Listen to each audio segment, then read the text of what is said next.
boa tarde para você, seja muito bem-vindo. Está começando agora o BMC Stock com os destaques do mercado financeiro no meio do dia. Você confere agora os destaques do programa de hoje, confira.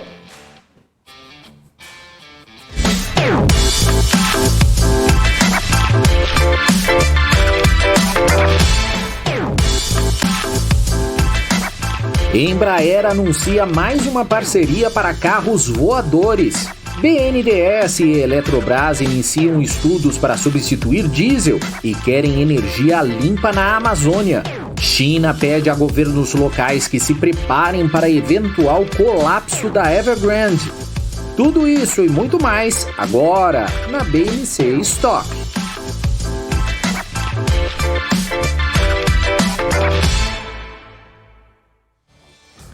É isso aí, e eu começo o programa de hoje trazendo aqui a minha companheira de bancada de todas as tardes, Hanna Beltrão, que traz os nossos convidados. Boa tarde para você, Hanna.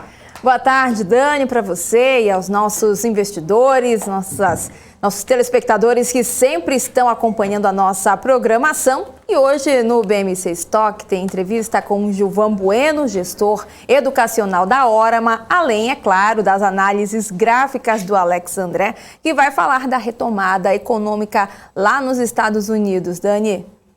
É isso aí, Hanna. Beleza, obrigado. E vamos ver como é que tá então o mercado nesse momento com o nosso mapa do calor do Profit Pro da Nelogica. Vamos ver como é que tá primeiro o Ibovespa. O Ibovespa que tá subindo 1,58% aos 114.060 pontos. Embraer estava até agora com mais de 11%, já chegou aos 12% agora há pouco, com alta aí, mas já está em 11,92%. Aqui os Minas com alta de 8,27%, a Gol com 4,34%, PetroRio 4,06%, CVC aqui está com 7,55%, a Azul está com 4,62%, a Companhia Siderúrgica Nacional com 3,72%. Vamos ver aqui quem mais tem. Itaú com 3,39%.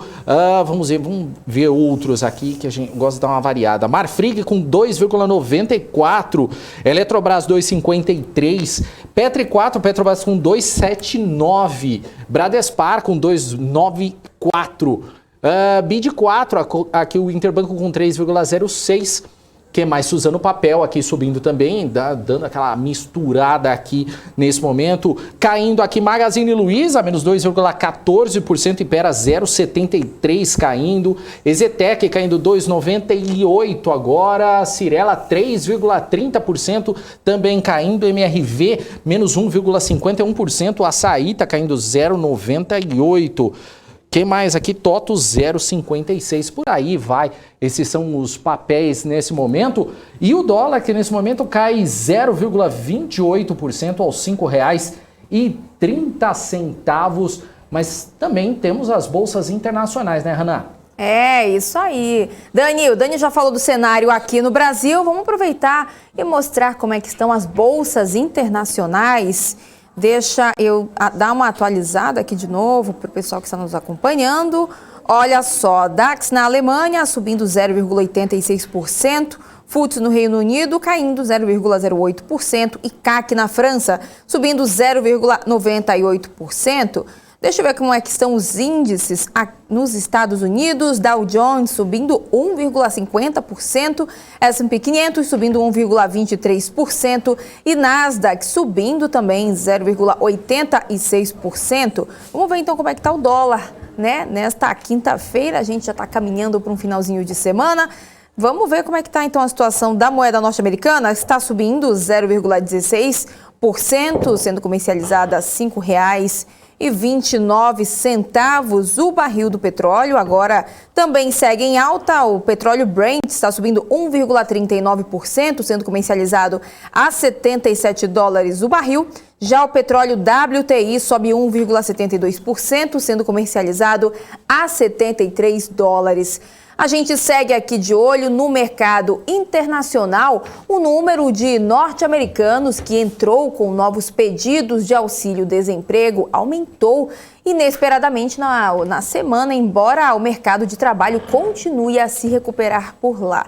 Vamos agora até os Estados Unidos com a nossa correspondente Giovanna Locatelli, que está acompanhando esse assunto. Giovanna, mais uma vez, boa tarde para você. Seja bem-vinda aqui no nosso BMC Stock.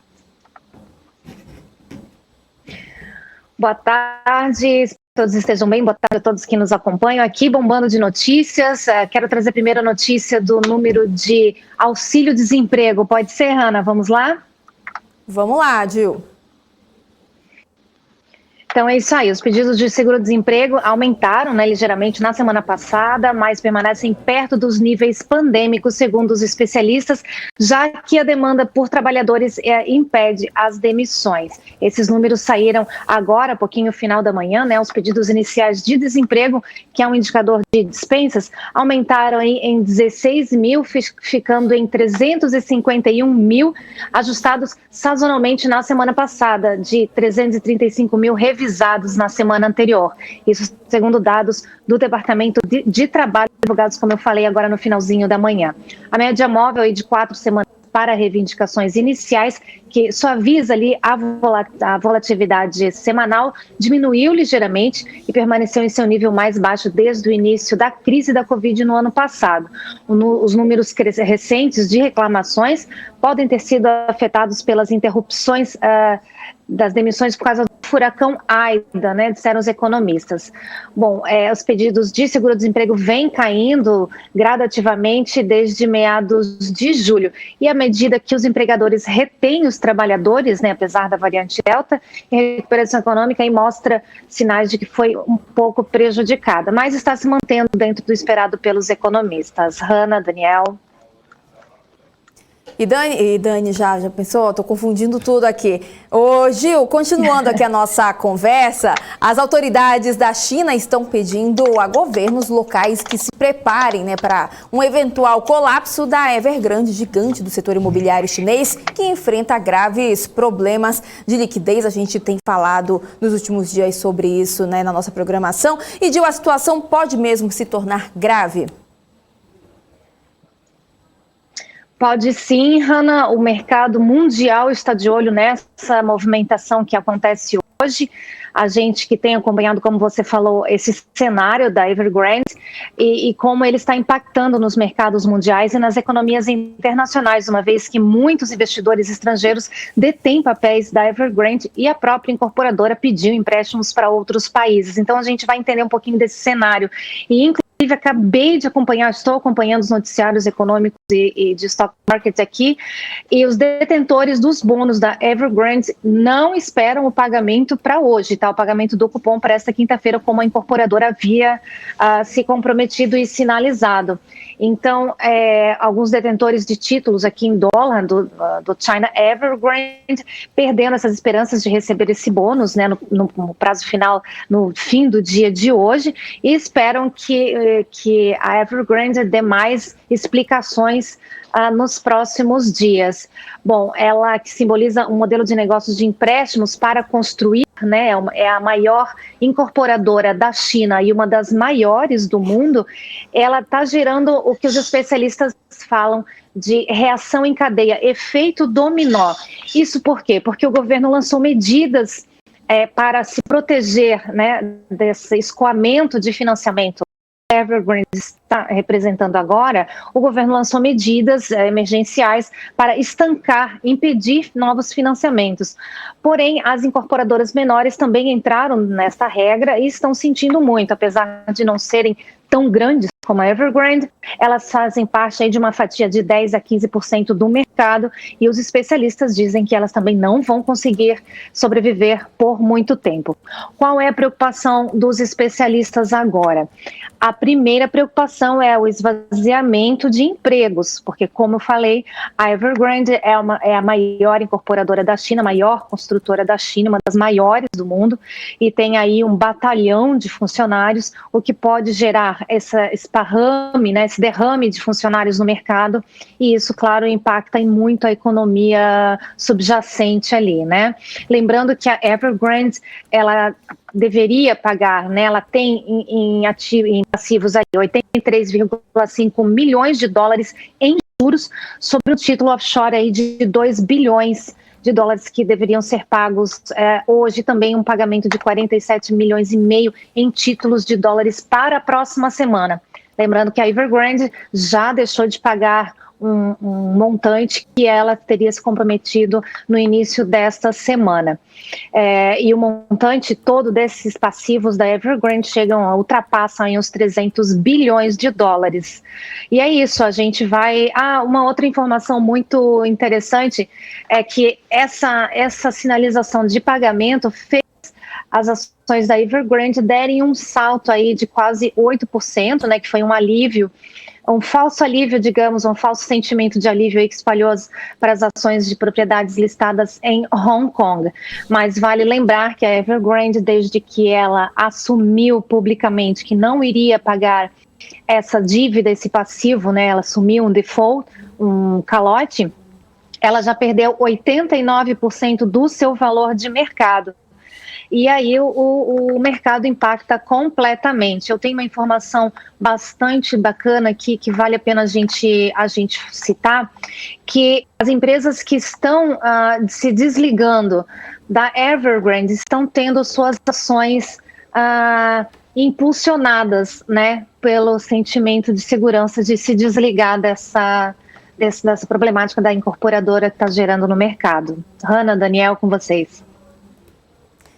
Obrigada, Giovana, pelas suas informações. Giovana que está sempre de olho no mercado internacional. Obrigada, Gil. Valeu, Giovana. E a Movida Participações informou nesta manhã a conclusão ocorrida ontem, dia 22 de setembro, de sua 7ª emissão de debêntures simples, não conversíveis em ações, em 3 séries, um valor de 1 bilhão 750 milhões de reais. Em fato relevante, a empresa informa que os papéis foram objeto de distribuição pública com esforços restritos de distribuição sob o regime misto de garantia firme e melhores esforços de colocação. E seguindo com mais informações, a companhia aérea Gol reabriu seus bonds, títulos de dívida externa com vencimento em 2026, para a captação de 100 milhões de dólares. Os bonds, que pagam juros de 8% ao ano, foram emitidos originalmente em dezembro e reabertos em maio, sendo que há 500 milhões de dólares em circulação no mercado. Esses títulos fazem parte de um programa de financiamento securitizado que tem um pacote de garantias de cerca de 1,2 bilhões de dólares. E o BNDES, o Banco Nacional de Desenvolvimento Econômico e Social, firma parceria com a Eletrobras para estudar possibilidades para substituir o óleo diesel por fontes renováveis, como eólica e solar, na geração de energia elétrica na Amazônia. Vamos ver na reportagem. A parceria entre as instituições ainda aguarda assinatura para ser finalizada. O projeto chamado Pactos de Energia, que será divulgado hoje pelas companhias, é um compromisso público assumido por empresas da ONU. As pesquisas devem se estender pelo prazo de 3 anos para que um plano de implementação seja montado no final. A Eletrobras prevê investimentos de 3 bilhões de reais em 10 anos, sendo 295 milhões por ano em projetos na Amazônia Legal, sendo boa parte desses recursos para substituir o óleo combustível por fontes renováveis de energia na região, segundo a lei de capitalização da empresa. A busca por fontes de energia limpa na Amazônia se relaciona diretamente com a operação dos chamados sistemas isolados, que são regiões que não estão conectadas via linhas de transmissão ao SIM, o Sistema Interligado Nacional. Locais que dependem de térmicas a óleo combustível subsidiado para funcionar. E o Banco Central aprovou a compra da Empíricos Research e da Vitrio pelo Banco BTG Pactual. O negócio anunciado no final de maio, mas ainda aguardava o aval do Banco Central, foi anunciado no final de maio, mas aguardava o aval do Banco Central para ser concluído. Segundo o despacho do Departamento de Organização do Sistema Financeiro do Banco Central, o BTG Pactual foi autorizado a assumir o controle da Vitrio, gestora que já integrava o Grupo Empíricos.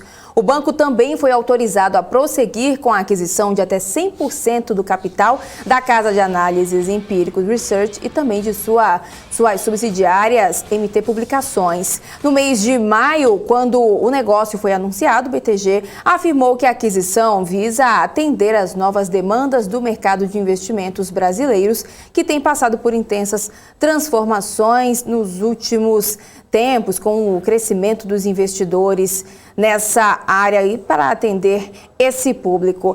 São agora 1h da tarde, eu vou direto com o Daniel Morales. É isso, Dani?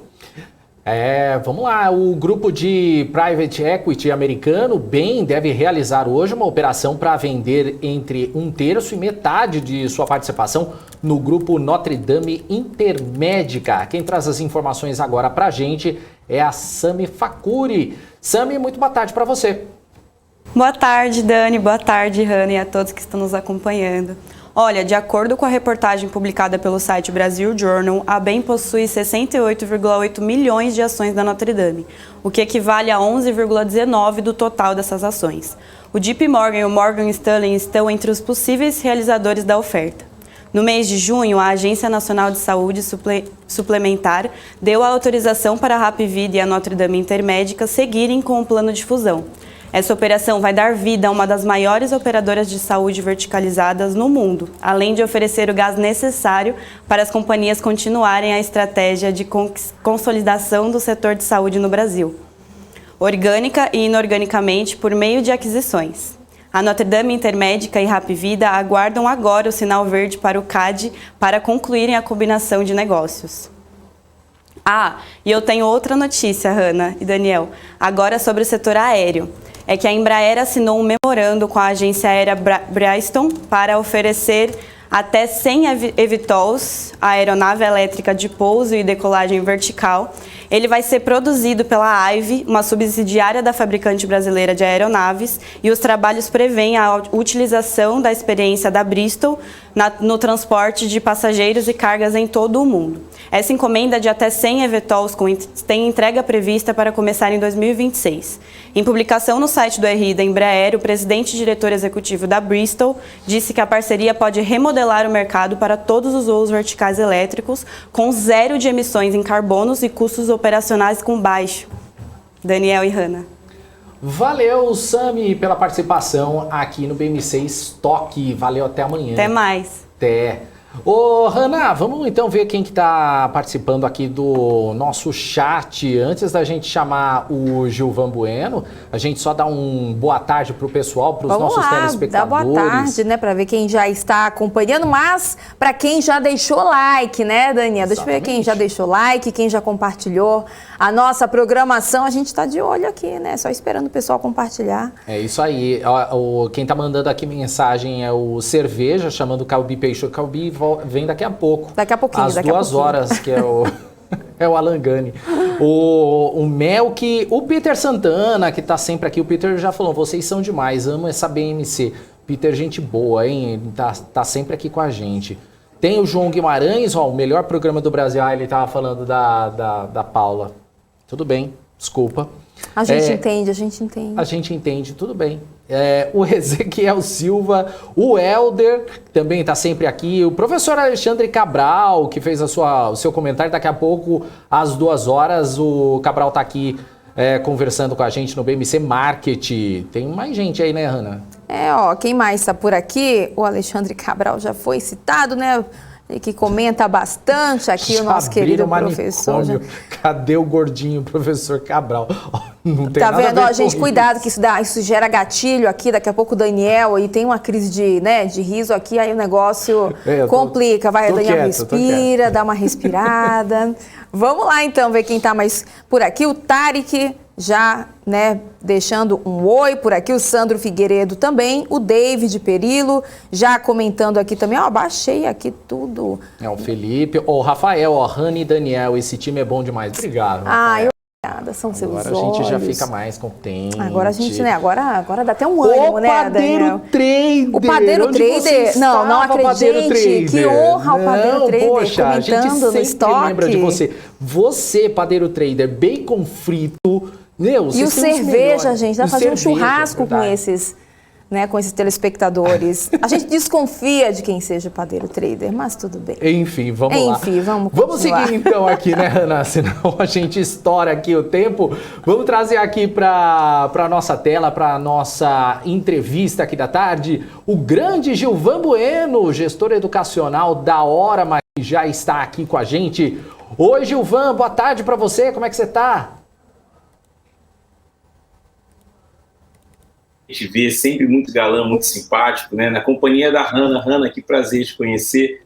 Com certeza você está aqui deixando o ambiente muito mais refrescante.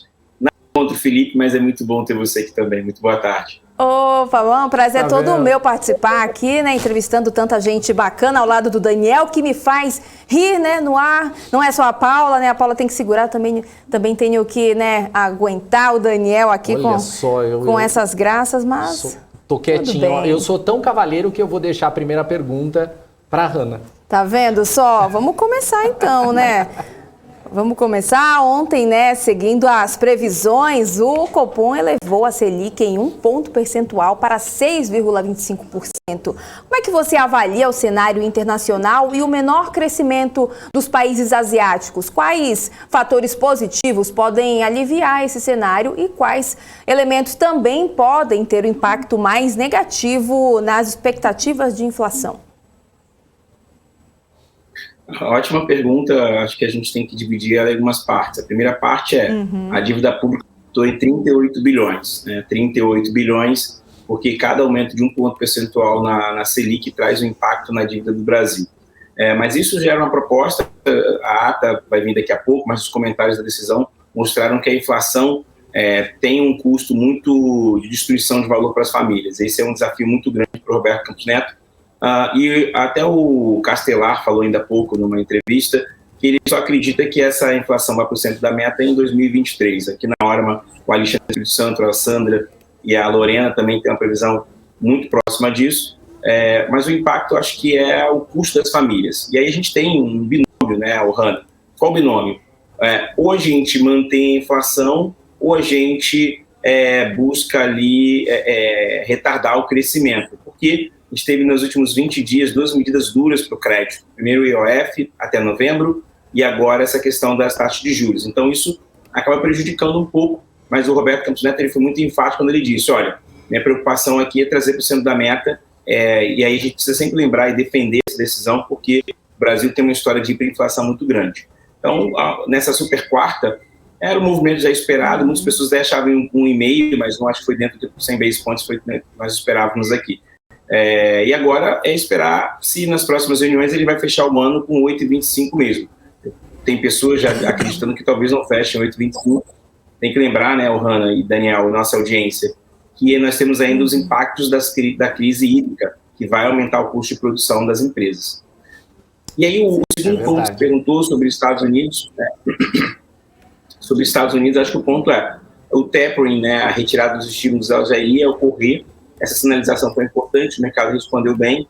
É importante lembrar que a inflação dos Estados Unidos era de 2%, e é a meta, né, e ela estava em 5,3%. Então, com essa inflação tão alta, poderia prejudicar. Mas, assim, não tanto impacto.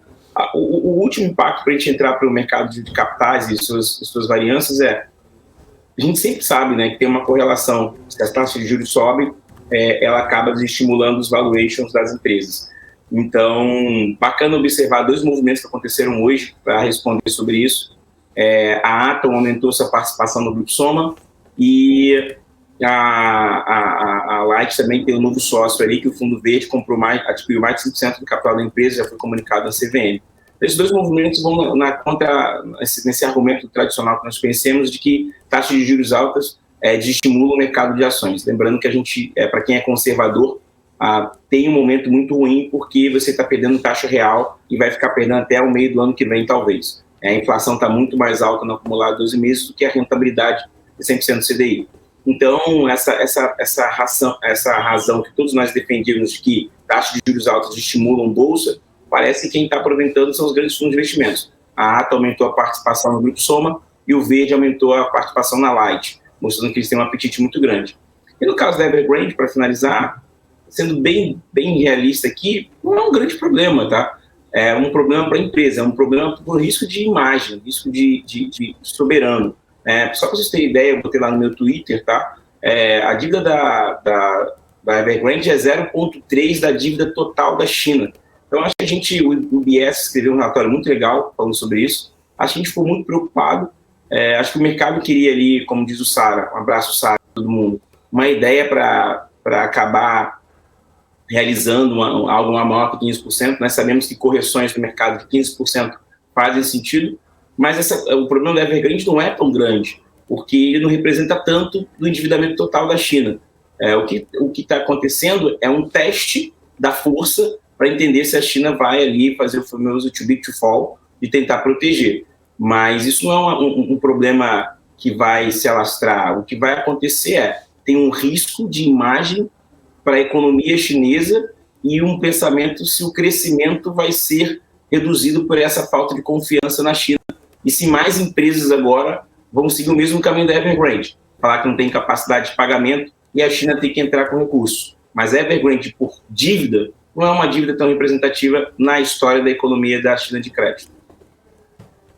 Ô Gilvan, você estava falando aí da Evergrande, eu acabei de ver aqui uma informação, a gente estava até falando sobre isso com a Giovanna Locatelli agora há pouco, que o Banco do Povo da China, ele injetou 120 bilhões de yuans, né, cerca de 18,6 bilhões de dólares em recursos no sistema financeiro chinês, através de operações de recompra reversa de 7 e de 14 dias. Isso foi hoje, né, segundo o comunicado que foi divulgado, em mais uma tentativa de manter aí a liquidez do sistema bancário em meio a essas preocupações com as dificuldades financeiras da gigante do setor imobiliário chinês. Você acha que isso já foi pensado para isso? Foi pensando na Evergrande? Porque existe o risco sistêmico em caso de calote?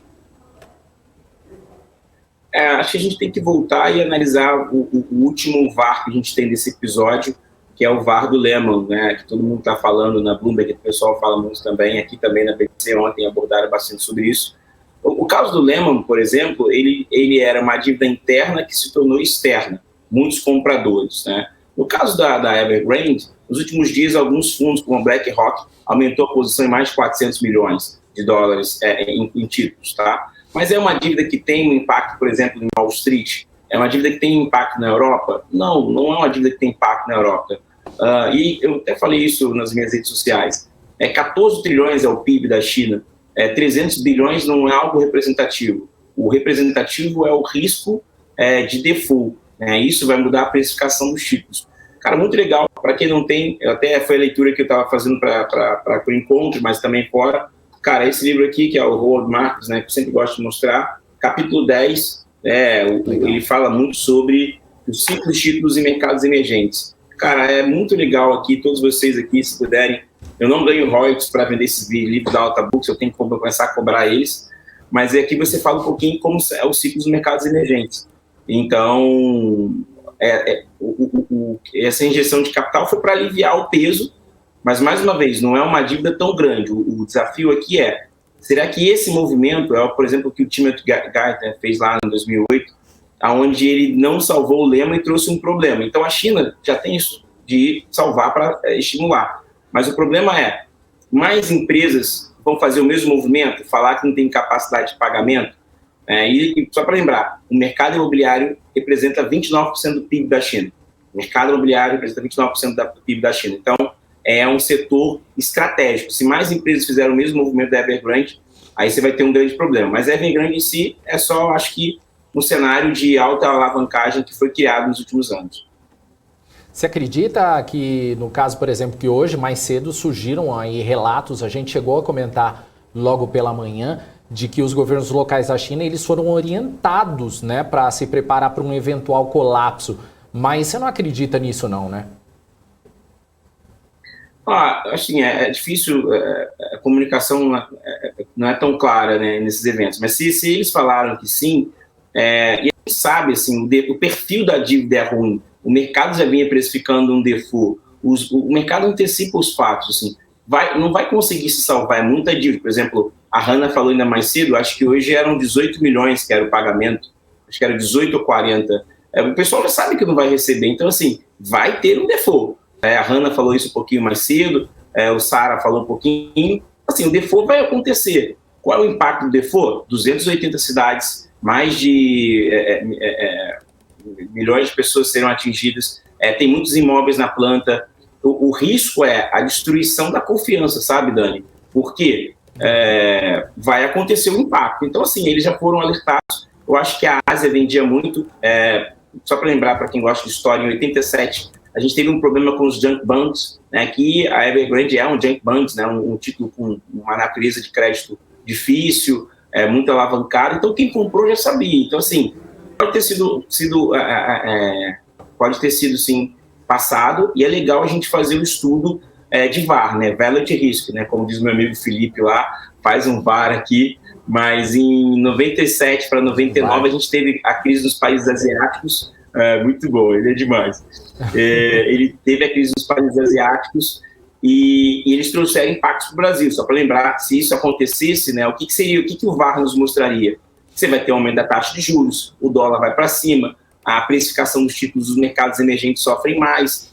Então, em 97 para 99, a crise dos países asiáticos estimulou a inflação no Brasil, lógico, são realidades diferentes, mas trouxe consequências. Então, o legal é você sempre voltar no tempo e tentar entender como foram as respostas naquele determinado momento. Crise dos países asiáticos, nós temos aqui 97, 99, que a Selic foi para quase 45%, a gente não tinha tanta reserva, logo no primeiro momento ali do plano real foi bem desafiador. Hoje nós temos reserva, o mundo é mais globalizado, a gente tem uma estrutura, entende melhor essa estrutura da dívida. Então, o desafio se começar a Evergrande se espalhar pela Ásia, por exemplo, será que bancos chineses têm muita participação em fundos de crédito? Então, a grande questão é entender se essa composição da dívida da Evergrande está distribuída em outros bancos ou outras assets, e isso pode trazer um efeito cascata. Mas se que fique só na Ásia. E aí o que a gente faz é voltar no tempo e olhar, por exemplo, os países asiáticos e as consequências. Uhum. E, Gilvan, com a alta da inflação nos próximos meses, quais setores você acha que devem sofrer mais e quais também acabam menos afetados? Setores bancários e seguradoras, por exemplo, podem se beneficiar? Muito boa pergunta, Hannah. Acho que a gente tem que dividir, assim, por exemplo, a gente sabe que o setor de varejo de construção civil, só botando um outro lado aqui, está sofrendo muito, porque antes ele tinha só um componente de risco, né, que era o desemprego de 15 milhões de pessoas. Mas o crédito estava barato, era 2%, então a gente conseguia entender que poderia ter uma saída. Agora, no atual momento, nós temos desemprego, endividamento das famílias, crédito mais caro. Então, o crédito mais caro inviabiliza as construtoras. Você tem cases muito bons, como a Exetec, que é um case maravilhoso, eu gosto bastante, que tem drives de crescimento. Você tem os bancos também que vendem dinheiro, né? Sempre lembrava falar que os bancos vendem dinheiro e que o varejo depende, né? O varejo ele tem variâncias muito interessantes de capacidade de crédito, de empregabilidade, de endividamento das famílias. Então, tudo que prejudica esses três fatores traz uma destruição de valor no curto prazo muito grande para o setor de varejo. Olhe aí as ações, por exemplo, de Via Varejo, que estão tentando ter essa resposta mais positiva, como o Magalu. Quais são as instituições que vendem dinheiro, né? As instituições que vendem dinheiro, a gente sabe, são os bancos e as seguradoras aqui que trabalham com esse mercado. O desafio das seguradoras, até, por exemplo, o relatório de IBE mostrou que a sinistralidade, ou seja, está em 87%. O que isso passa para o mercado é que tem mais pessoas acionando os sinistros, né, entrando nas cláusulas do seguro. Então, isso assusta bastante. As seguradoras tiveram um resultado bom, mas elas têm ainda um aumento da sinistralidade e ainda tem a questão que os seus provisionamentos são atrelados ao IPCA. Antigamente, quando a inflação estava sobre a meta, não tinha problema a inflação sair do controle porque ela estava super controlada. E aí, então, ele fazia uma geração de caixa maior e a inflação, como estava no controle, não tinha tanto impacto. O desafio agora a inflação está muito maior e o caixa dele está rendendo menos, né? A taxa real pesa mais. A gente teve, por exemplo, o BB Seguridade fazendo um aumento de capital para cobrir, porque ela tinha ali algo atrelado ao IGPM. Então, esse cenário todo para as seguradoras é um pouco ruim no curto prazo, mas no médio e longo prazo, o BB Seguridade pagou um dividendo muito bom recentemente, um payout muito bom, e mostra valor. Já os bancos, né, saiu um relatório, está no Banco Central, falando que o aumento de pagamentos digitais foi de 34%, ou seja, cada vez mais as pessoas estão indo a menos às agências e isso acaba inviabilizando a venda de produtos bancários. Fora isso, está chegando agora o Open Bank, o Pix já fez uma destruição de valor em termos de custos por taxas. Então, o cenário parecia ser super benéfico de alta taxa de juros, né, Randa? Mas agora os drives de crescimento estão sendo impactados por mudança na forma do consumo, da sinceridade dos seguros e na forma do crédito e o acesso das pessoas às instituições financeiras, que cada vez mais está digital. Então, desafios novos que mudam ali os modelos de negócio que nós conhecíamos. Uhum. Ô Gilvan, você já deu uma pincelada, né? Mas vamos falar sobre isso novamente. Ontem foi dia de decisão de política monetária, né, nos Estados Unidos, com o anúncio do início do tapering, possivelmente em novembro. Agora, como que o tapering, que é essa retirada de estímulos, ele deve afetar a economia americana, mas os outros mercados do restante do planeta?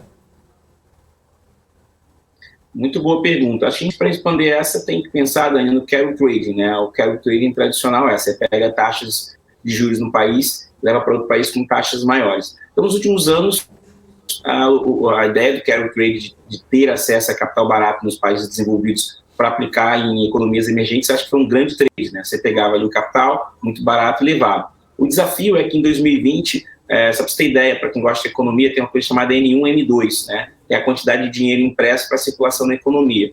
O Banco Central americano fez um M2 um M1 de mais de 40%, ou seja, ele imprimiu 40% a mais do que imprimia de moeda. Isso traz um desequilíbrio muito grande, por isso que a inflação saiu de 2 para 5,3. Quais são os impactos, né? Países desenvolvidos conseguem ter um amortecedor, então tem boas reservas, tem boa renda per capita, tem boa IDH. Países emergentes sofrem mais. Países emergentes, eles sofrem mais porque a atratividade dos seus títulos e suas altas taxas ficam bastante destruídas, porque você tem países AAA, como os Estados Unidos, aumentando suas taxas. E aí a gente tem muito aquela pergunta, o dólar no resto do mundo vai cair? Se o dólar no resto do mundo vai cair, isso pode trazer um impacto muito bom para a redução da inflação. Nós sabemos que as commodities, elas são diretamente ligadas ao dólar, e aí quando você tem uma perda ali no dólar, as commodities ficam mais baratas, e isso pode trazer um arrefecimento para a inflação. Então, algo muito positivo. Se o tapering sair, a gente sabe que muitos se endividaram para ver o crescimento do mercado de ações. Tem alguns estudos muito legais mostrando que esse tapering aumentou. À medida que o tapering aumenta ao longo do tempo, aumenta a atratividade do mercado de ações. Por isso que a gente vê um hype dos últimos 10 anos no mercado de ações. A grande pergunta é, quando o tapering sair, nós poderemos ter uma destruição de valor ou uma correção mais significativa nos Estados Unidos? Acho que essa é a grande pergunta, porque enquanto teve tapering, nós tivemos um hype de 10 anos nas principais bolsas americanas, e aí se isso sair pode ser uma destruição. Mas o lado positivo é que pode trazer um arrefecimento da inflação global, né? O mundo inteiro está em inflação, não só o Brasil, os Estados Unidos, mas outras economias também. Perfeito, então. E hoje, né, saiu os dados dos novos pedidos de auxílio-desemprego da semana, que subiu para 351 mil, acima da previsão de 320 mil pedidos. Qual é a relação desses números com o tapering? Qual é a expectativa? Hanna, falar de desemprego é super duro na atualidade, porque para a gente que está aqui na Faria Lima, a gente consegue falar para esses números, mas as famílias estão sofrendo muito. Eu sempre gosto de fazer essa ressalva. A gente tem ali o Rally dos Sertões, como alguns colunistas falam, e o Condado da Faria Lima. Desemprego é muito ruim de falar, né? Ele destrói o poder das famílias, muitas famílias vivendo ao relento. Acho que o tapering, acho que quando foi pensado, a Janet Yellen também teve essa postura, e o Ben Bernanke também, lá no início, é de não tentar causar esse desemprego, essa falência, essa perda da confiança. Acabou, Hanna, que o mercado ficou inundado de capacidade econômica. Mas para piorar, acho que daqui 20 anos a gente vai observar esses fatores e falar assim, caramba, que louco. Para piorar, teve uma pandemia e destruiu os planos iniciais, né? A gente tinha o QE e agora a gente tem o tapering. O QE era um quantitative easing, de colocar o dinheiro para estimular a economia, e agora a gente entendeu que isso trouxe inflação. O caminho natural, e a gente não tem book para isso, ou seja, não tem outra história. A única história que nós temos é que o Japão tentou fazer algo nesse sentido, e é até legal falar aqui um fato histórico, né? O Japão está numa recessão de mais de 20 anos, uma falta de crescimento, muito porque ele também teve, sabe, Hanna e Dani, nossa audiência, um problema no mercado imobiliário.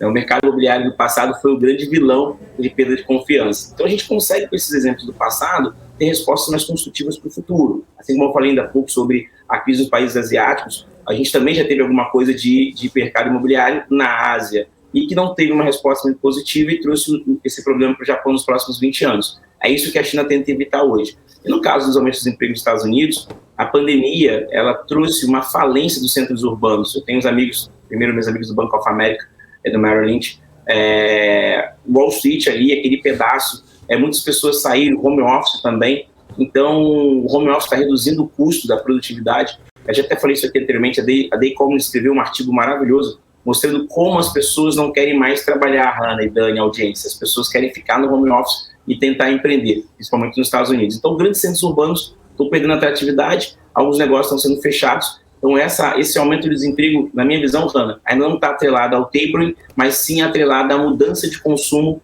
do americano e principalmente do mundo, e essa mudança de hábito de não estar no trabalho e ficar trabalhando de home office, está reduzindo a necessidade de pessoas e você acaba demitindo, infelizmente. Uhum. É isso mesmo, Gilvan. Agora, Gilvan, com o aumento da Selic, tem aumentado também as captações dos fundos que têm patrimônio investido em crédito. Eu queria saber como é que você avalia essa dinâmica do mercado e o aumento do fluxo de capital para renda fixa. Muito legal, né? Ainda há pouco eu falava sobre essa correlação que existe, né, de renda fixa em alta, perda de atratividade em bolsa. E é legal entender como os detentores de capital pensam, tá?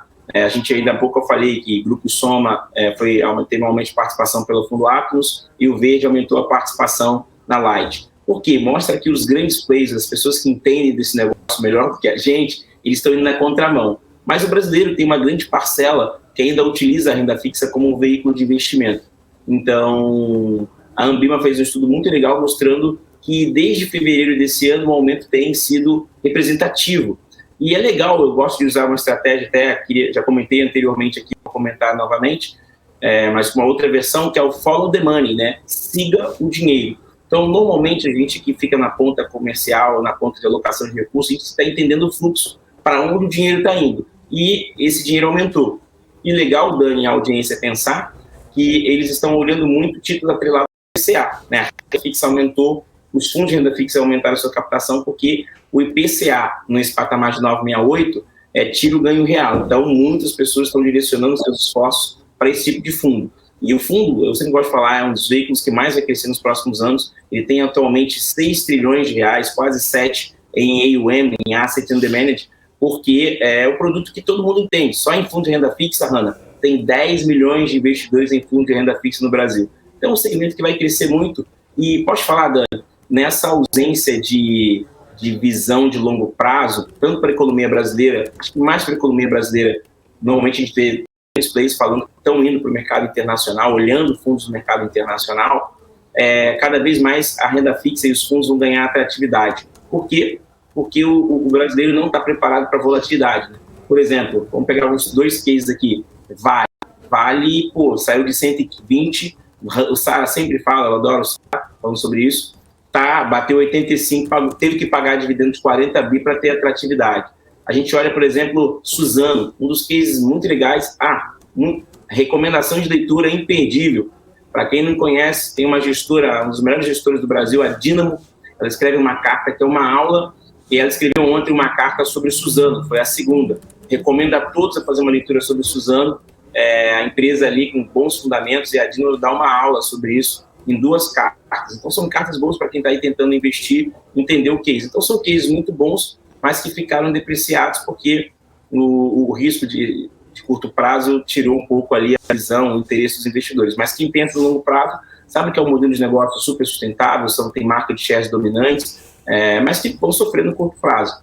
Então, isso mostra que o investidor brasileiro não está preparado para essa volatilidade e ele acaba recorrendo aos fundos de investimentos porque é um veículo fácil, ele entende, ele não fica tem ali os instrumentos de proteção, então ele fica mais confortável. Mas assim, no final, a gente vai ver uma migração muito perceptível na alocação em renda fixa, porque a volatilidade pode aumentar, principalmente nos países desenvolvidos, e aí as pessoas pretendem fazer o hedge e diversificar. Isso é legal também, falar que a gente está falando de estoques, a gente pode ter uma carteira super diversificada, tendo um pouquinho de PCA, tendo um pouquinho de fundo, tendo um pouquinho de ações, fundo de ações.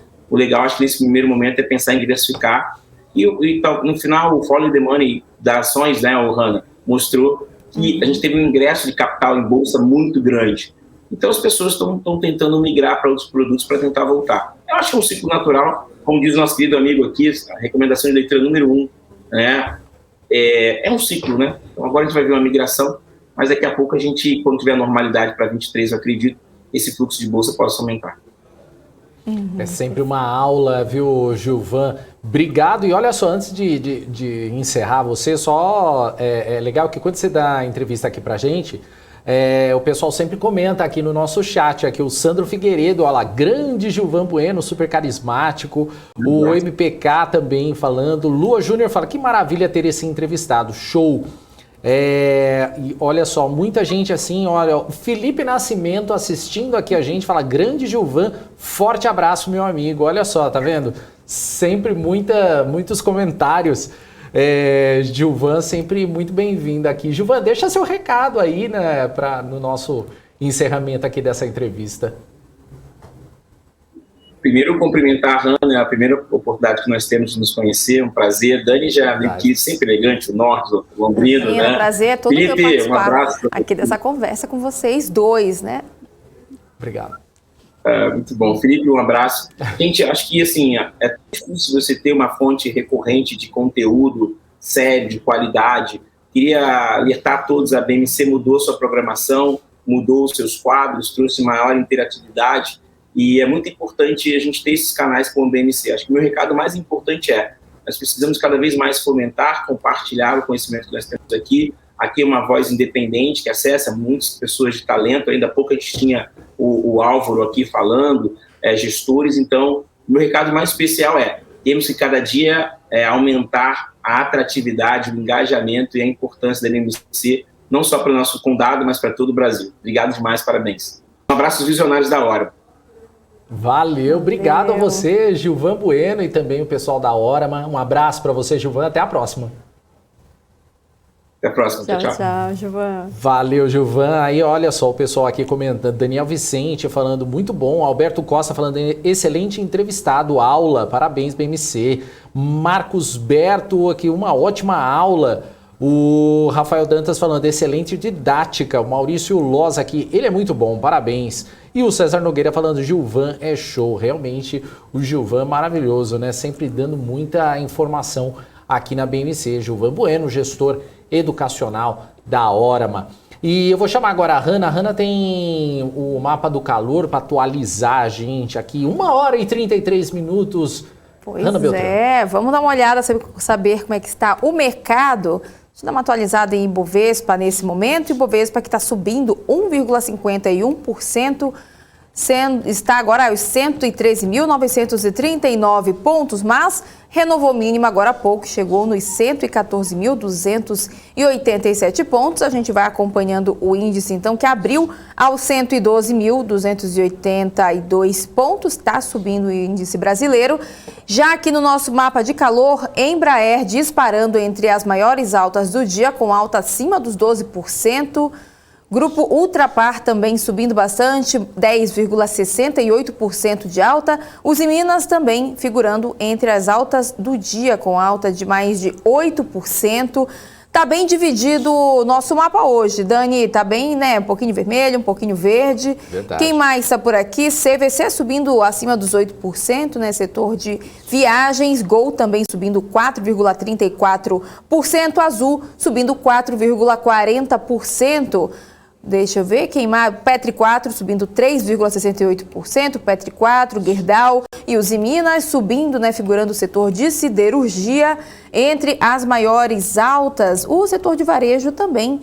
Algumas companhias estão não, quem mais? Gente, vai mudando tudo. Daniel sempre brinca aqui, mas a gente vai se perdendo aqui, ó. Grupo Soma subindo 1,94%, Lojas Renner subindo também mais de 1%, Via também subindo 0,80%. Agora, quem está caindo é o setor de construção. Exetex caindo 3,55%, Cyrela também com queda de quase 4%, 3,93% de queda. Por enquanto é isso, setor de, entre as varejistas, Lame 4 está caindo, né? A maior parte do setor está subindo. Quem mais está subindo aqui? Setor de educação está subindo, Cogna com alta de 1,97%. Está bem dividido, Edux também subindo bastante nesta quinta-feira. E por enquanto é isso, Dani. O mercado está dando uma reagida. A Bolsa Brasileira está subindo bastante, está quase alcançando aqui o patamar dos 114 mil pontos. E a gente, é claro, vai monitorando e trazendo as atualizações em tempo real para o nosso telespectador. E agora é hora de análise gráfica. Alex André fala hoje sobre a retomada econômica nos Estados Unidos. E ele também comenta se o S&P e os impactos do tapering. Vamos acompanhar. É isso aí, Hanna e também Daniel Morales. A gente sempre traz aqui uns gráficos aqui no BMC Stock. Hoje, né, a gente vai trazer aqui 10 gráficos para retratar um pouquinho tanto do USD, né, aqui na Europa, na Ásia e também principalmente o que reflete aqui no Brasil e também principalmente falando do S&P 500 e também sempre de alguns gráficos a gente fala também um pouquinho sobre China, que é o holofote, né, das últimas notícias aqui do mercado. Então, vamos falar de tudo um pouquinho agora nos principais gráficos do dia. O primeiro gráfico a gente vai retratar um pouquinho sobre exportações, né, referente à China, ou seja, são países que têm maior exposição à exportação à China. Então temos aqui, inclusive o Brasil corresponde aqui a 27% em 2018, né, a gente não tem um dado atualizado até o momento, mas o último balanço que saiu, 27% das exportações do Brasil são direcionadas à China, lembrando que 98%, né, era muito abaixo ali, né, de 4%, 5%, ou seja, o Brasil ainda evoluiu de forma muito forte, né, as suas exportações para a China, inclusive o Japão também para 20% agora, Estados Unidos para 7% e também a Alemanha 7%, Coreia também 27%. Então, ou seja, os países elevando a participação exportações chinesas, que significa, né, que a economia chinesa vem ganhando, né, participação global cada vez mais, né, desde os últimos 10, 15, 20 anos, tá? Agora a gente vai passar aqui o próximo gráfico, que é bem interessante. A gente vai continuar falando um pouquinho de China. A gente vai começar a falar um pouquinho agora sobre o mercado imobiliário, né, sobre o real estate de lá. A gente tem essa linha vermelha, né, que retrata aqui o crédito imobiliário em relação tanto em 2010, né, até agora, no ano de 2021. E também nessa linha aqui mais escura, abaixo dessa linha vermelha, nós temos aqui os preços, né, a mudança de preço, né, das casas chinesas. Então a gente tem aqui das casas novas em relação a crédito. Então nós temos aqui um pico em relação a crédito em 2012 até o final de 2013 e depois começou novamente, né, um pico de crédito em 2015 até 2016, final de 2017. E agora, né, a gente observa uma relação de aumento de crédito em 2019, 2020 e 2021, né, ficando abaixo, né, chegando ali em níveis próximos a 2010 e 2011, quando a gente fala de crédito imobiliário, que reflete até mesmo essas grandes preocupações, né, não só da Evergrande, entre outras construtoras, né, e ter esse boom de crédito, né, de várias construções sendo feitas. A gente está falando aqui, né, de um land bank aqui de bilhões de dólares, né, diversas obras sendo tocadas por lá,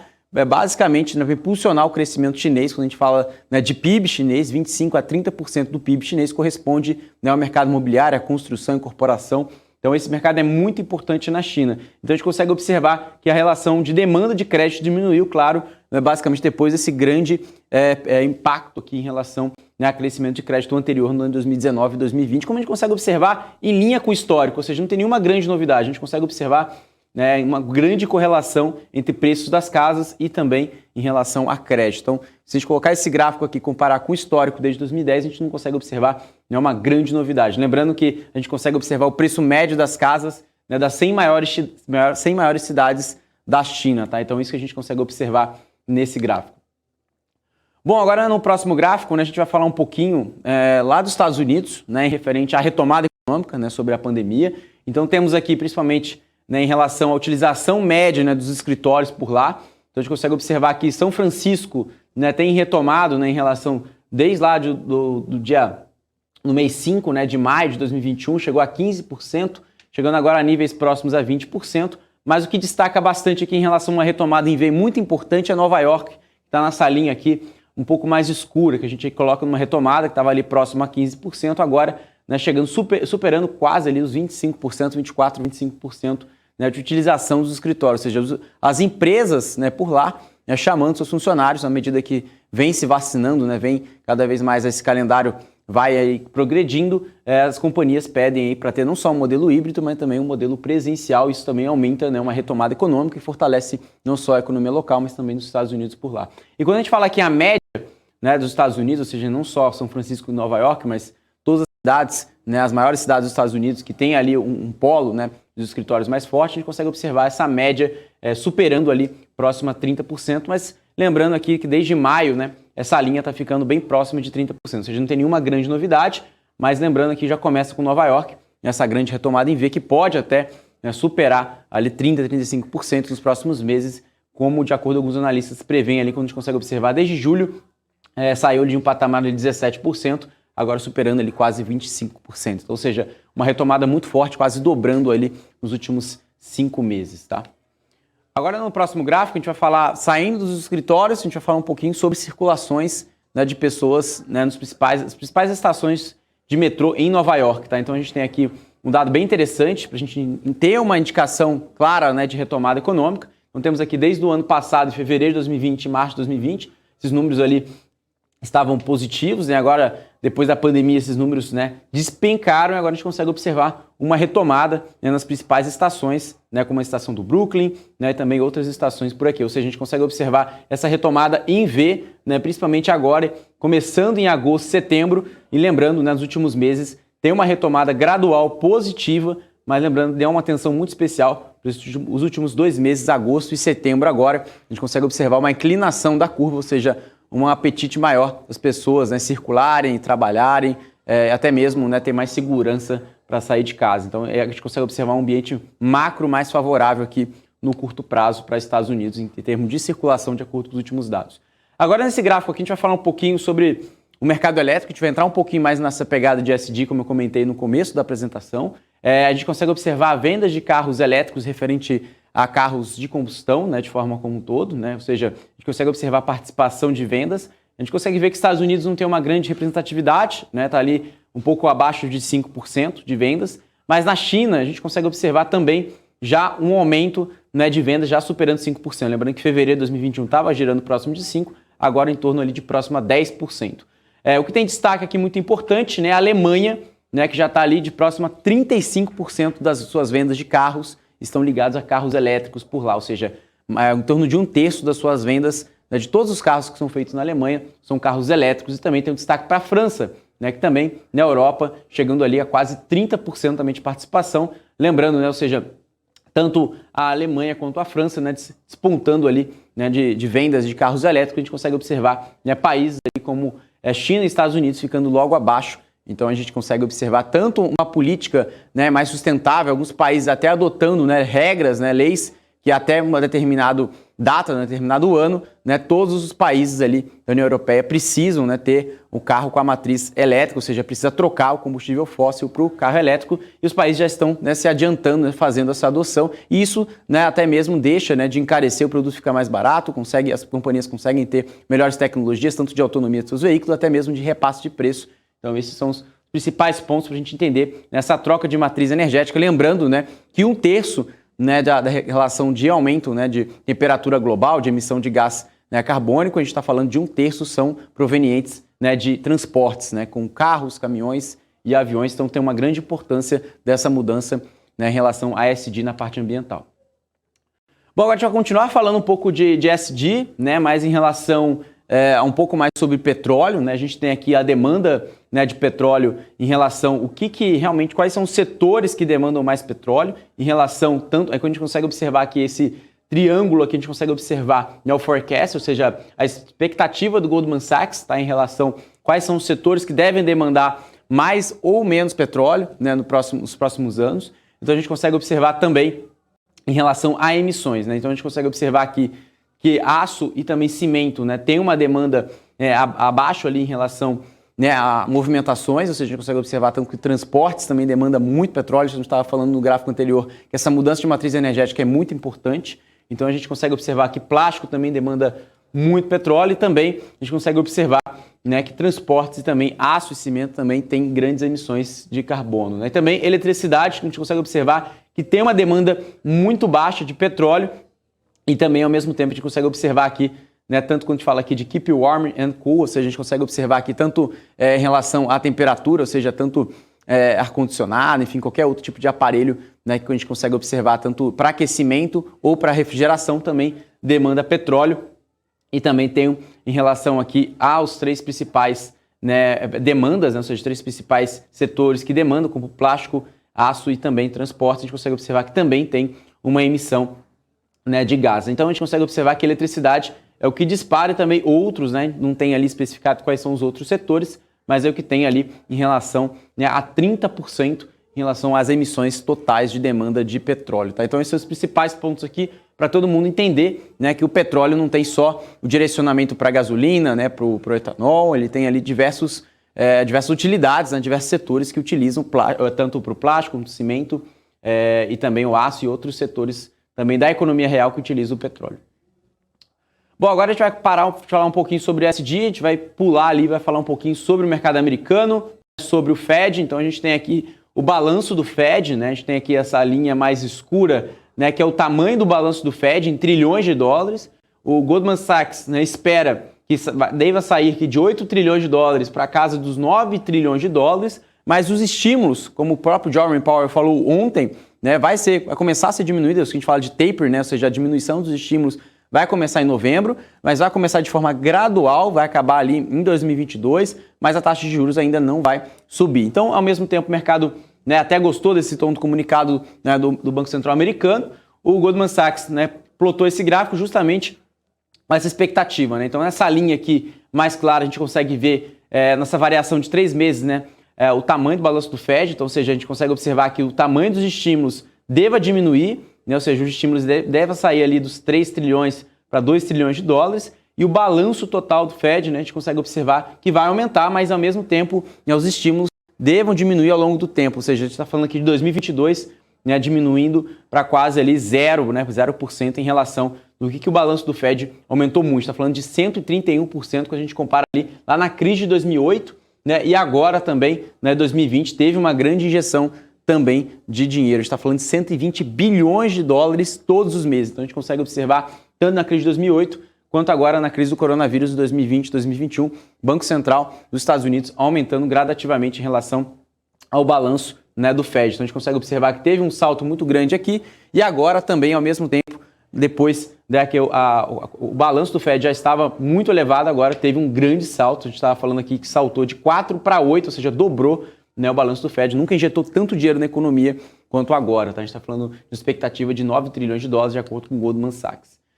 E para isso, né, impulsiona diversas ações, né, e com algumas delas, alguns setores, né, estão outperformando, ou seja, performando até mesmo acima do S&P 500. Então a gente consegue observar aqui que tecnologia, né, ou seja, a gente consegue observar que tem uma relação muito forte, né, de ganhos, ou seja, de margem de lucro, expectativa, né, tanto agora para 2025, que tem um aumento, e próximo ali de até 2022, 2023, um aumento, e chegando próximo a 2025, não uma diminuição, mas uma tendência de alta para o setor de tecnologia. E o S&P 500 também, né, tirando a parte tech, né, ou seja, que a gente comentou aqui em cima, tem uma expectativa de alta, mas lembrando, se a gente tirar esse braço aqui de tecnologia, vai ficar ali flat após o ano de 2021, 2022, ou seja, deva continuar, né, com os ganhos marginais, como o S&P 500 também, né, na mesma tendência, tá? Então, lembrando, tecnologia ainda tem espaço de acordo com os principais analistas dos Estados Unidos, tá? Quando a gente tira também do setor financeiro. E por outro lado, como eu falei de tecnologia, são setores que são muito beneficiados, né? Então a gente está falando aqui das FANGs, né? Que é a Facebook, Amazon, Google, Apple e Microsoft. Mas um dado bem interessante que a gente consegue colocar nesse gráfico aqui, né, que a gente fala aqui de capitalização do mercado, ou seja, de market cap das principais companhias, a gente tem um gráfico desde 2013 até agora, em 2021. Temos uma curiosidade aqui, que a única empresa que não tem ali uma capitalização, né, de $1 trilhão, né, que é o Facebook. Né? A gente está falando de que 968 bilhões de dólares de capitalização, e depois disso a gente tem, né, as principais companhias aqui, né? A gente tem aqui a Apple, né, a empresa mais valiosa, 2,4 trilhões de dólares, depois temos Microsoft, 2,24 trilhões de dólares, e depois temos aqui tanto a Amazon, né, também como a Google 1,87 trilhões e a Amazon com 1,71 trilhões de dólares de capitalização de mercado, e muito desse movimento que a gente consegue observar desde 2020, né, que teve um grande salto, justifica claramente também uma das explicações é esse aumento, né, em relação de liquidez no mercado, e as principais companhias que têm a maior atratividade, têm maior representatividade também sobre a S&P 500, como a gente consegue observar que o índice também vem batendo recordes nos últimos meses. Então é isso, Daniel, Hanna, são os principais pontos, os principais gráficos que a gente sempre comenta aqui no BMC Stock. Valeu, Alex, obrigado aí pelas informações, e a gente segue aqui com as nossas notícias do BMC Stock. A Kraft Heinz anunciou hoje a compra da empresa brasileira de alimentos Hemmer por valor não revelado, ampliando aí a plataforma internacional nas categorias de condimentos e molhos, e em um apoio para a estratégia de ampliação de presença em mercados emergentes. A Hemmer foi criada há 106 anos e é sediada em Blumenau, Santa Catarina, e a marca incrementa o portfólio da Kraft no segmento no país, que conta também com Quero e Heinz. A Hemmer vai se beneficiar aí da rede de distribuição e modelo de atendimento da Kraft Heinz no Brasil, incluindo o canal de atendimento a restaurantes e hotéis. O negócio ainda precisa de aprovação do CAD, Hanna. E a briga, Dani, entre a Blau Farmacêutica e a Biolab parece ter chegado ao fim. Em março, a Biolab questionou na justiça uma prática comercial que, segundo ela, a Blau estava realizando na promoção de um medicamento como sendo o genérico do Vonal Flash da Biolab. Mas o juiz concedeu a sentença, extinguindo o processo. Em comunicado ao mercado, a Blau informou que o pedido de extinção da ação foi feito pela própria Biolab. Após os esclarecimentos prestados em juízo pela companhia no âmbito de referido processo e a solicitação de sua extinção apresentada pela própria autora, o juiz responsável julgou extinto o processo e homologada a prova produzida pela companhia. Vale ressaltar ainda que ainda cabe recurso contra a decisão proferida em primeira instância. Dani? É isso aí. Ô, Hanna, vamos dar as informações do mercado? Vamos ver como é que tá o mapa do calor? Vamos, com certeza. Vamos trazer atualização, né, nesse mais momento. Chique, você consegue mostrar, eu não. Ah, imagina, o Dani também, para de graça. O Dani estava me ensinando um monte de coisa aqui enquanto a gente não voltava aqui. Vamos lá então mostrar, né, o nosso mapa de calor. A gente consegue dividir aqui, maior parte tudo no verdinho. Mais uma vez Embraer figurando entre a maior alta do pregão de hoje, com alta de acima, na verdade, dos 12%. Já aqui no cantinho da tela, a gente vê a Cyrela do setor de construção com queda de 4,43%, Exetec caindo 3,89%. Agora, se a gente separa, Dani, o Dani me ensinou agora há pouco isso, vou agrupar agora por setores. A gente consegue, né, ter uma visão de como é que está o mercado. Olha só, o setor de bancos tá a maior parte subindo, a gente vê Bradesco subindo 4,13%, Itubi 4, Itaú subindo 3,68%, Itaúsa também com altas acima dos 3%, Santander, Sambi 11 subindo 3,39%, BID 4 subindo, sumiu aqui, BID 11 subindo mais de 2%, BID 4 subindo, já alcançando aí os 3% de alta. Agora deixa eu ver outro setor aqui, petróleo, gás e combustíveis, né? A Ultrapar subindo mais de 10% nesta quinta-feira, Petri 4 subindo 3,83%, Petri 3 com alta de 3,5%, Deixa eu ver o que mais a gente pode trazer de atualização aqui. Deixa eu voltar para o nosso antigo telão, agora agrupar por variação mais uma vez. CVC, né, figurando também entre as maiores altas, CVC que é do setor de turismo, com alta de 7,78%. E no mais é isso, setor aéreo também, Gol e Azul no verdinho, as duas com altas acima de 4%. E o varejo também, setor de educação, setor de varejo, tudo também subindo bastante, setor também de saúde subindo todas no positivo. Deixa eu dar uma olhada no Ibovespa, que agora há pouco a gente viu que estava com alta de 1,50%, 1,50%, agora está subindo 1,60%, conseguiu, né, alcançar novamente o patamar dos 114 mil pontos, agora 114.080 pontos, chegou a maior alta do dia, aos 114.287 pontos, a mínima de 112 mil pontos. Nesta quinta-feira a gente vai acompanhando e, é claro, durante toda a nossa programação, né, Dani? Todo mundo vai trazendo as atualizações, ainda tem BMC Market, ainda tem Top News, com muita informação, né, para o nosso telespectador que tem que ficar ligado aqui acompanhando e, é claro, curtir a nossa programação, compartilhar, deixar lá nos favoritos, né? Para todo mundo ficar muito bem informado sobre o mercado financeiro, né, Dani? É isso aí, Hanna, obrigado. E aproveitando que você falou aí do mapa, faltou só o dólar. O dólar está caindo agora, 0,35% aos R$ 5,29. Eu só queria responder aqui para o nosso telespectador aqui, que é o Manuel Pérez. Ele falou, onde eu posso ver esse mapa de calor? Ô, Manuel, é um programa que nós temos aqui, uma parceria com a Nelogica, o programa é o Profit Pro. Só dá uma googada ali, você vai conseguir achar. É o Profit Pro da Nelogica. E a gente segue ainda com o BMC Stock, que o governo brasileiro vai manter mais térmicas ligadas do que o normal durante o próximo período de chuvas, que começa mais forte agora no mês de novembro. Vamos ver então na reportagem. A parceria entre as instituições ainda aguarda assinatura para ser finalizada. O projeto chamado Pactos de Energia, que será divulgado hoje pelas companhias, é um compromisso público assumido por empresas da ONU. As pesquisas devem se estender pelo prazo de 3 anos para que um plano de implementação seja montado no final. A Eletrobras prevê investimentos de 3 bilhões de reais em 10 anos, sendo 295 milhões por ano em projetos na Amazônia Legal, sendo boa parte desses recursos para substituir o óleo combustível por fontes renováveis de energia na região, segundo a lei de capitalização da empresa. A busca por fontes de energia limpa na Amazônia se relaciona diretamente com a operação dos chamados sistemas isolados, que são regiões que não estão conectadas via linhas de transmissão ao SIM, o Sistema Interligado Nacional.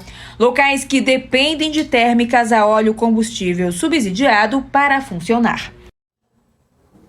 Bom, a gente viu essa reportagem aí, mas ela estava errada, tá? A gente vai tentar arrumar aqui. A reportagem que foi exibida é sobre o governo brasileiro, que ele vai manter as térmicas ligadas no mês de novembro, que é um mês que já é um mês mais voltado à área de chuvas, que já tem mais chuvas, e a gente viu que o governo brasileiro vai manter mais tempo essas térmicas ligadas nesse período de chuvas, para ficar melhor, vamos dizer assim, para guardar mais água. A gente vai ver agora na reportagem. O objetivo do governo é poupar água nos reservatórios das hidrelétricas e enfrentar a época de menos chuvas em 2022. Assim vai ser possível guardar mais água. Já as termoelétricas mais caras vão poder ser desconectadas no sistema durante o período úmido, caso o regime de chuvas melhore nos próximos meses, o que ajudaria a reduzir custos para o sistema elétrico e os consumidores. Mas enquanto o país estiver lidando com os efeitos do pior período úmido nas hidrelétricas em mais de 90 anos, novas térmicas deverão ser despachadas em outubro e novembro, e o sistema vai poder também contar com mais volumes de energia importada da Argentina e Uruguai.